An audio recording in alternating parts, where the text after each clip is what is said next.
I've talked extensively in the past about Joseph's temperament.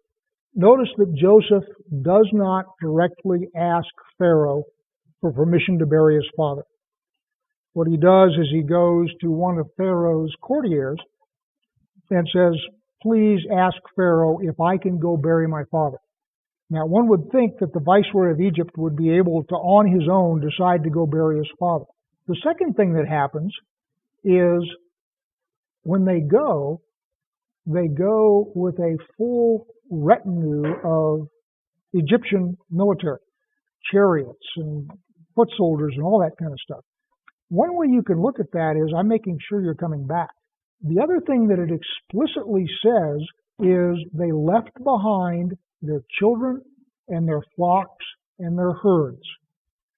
So Pharaoh is perfectly happy to let Joseph go bury his father, but he maintains absolute control over Israel to make sure that they come back.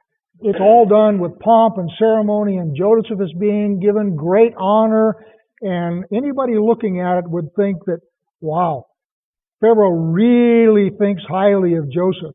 But underneath all of that velvet, there's this iron glove, which is, you're coming back. You don't really have a choice in this. Which leads me to the other thing about Egypt.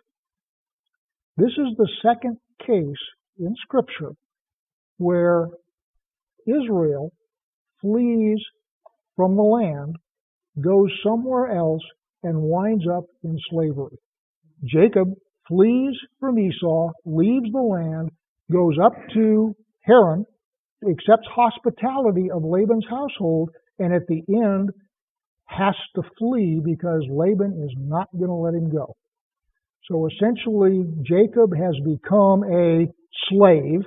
He's not formally a slave, but for all practical purposes, when he finally picks up everything that belongs to him and leaves, Laban comes after him.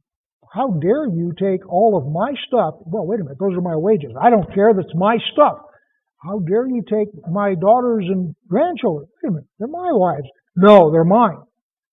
So Jacob, for all practical purposes, is enslaved, and the only thing that gets him out of there is God's hand. Because God comes and talks to Laban in a dream and says, don't mess with him. The same thing has now happened to Israel in Egypt. They fled down to Egypt. They fled from a famine. They got taken in.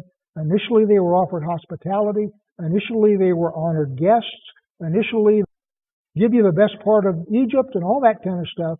And by the end of the book, they're not free to leave. So the idea, again extrapolated, is when somebody offers you something for free, what they are in the process of doing is enslaving you. Please consider becoming a sponsor. You can sponsor us for as little as $1 a month.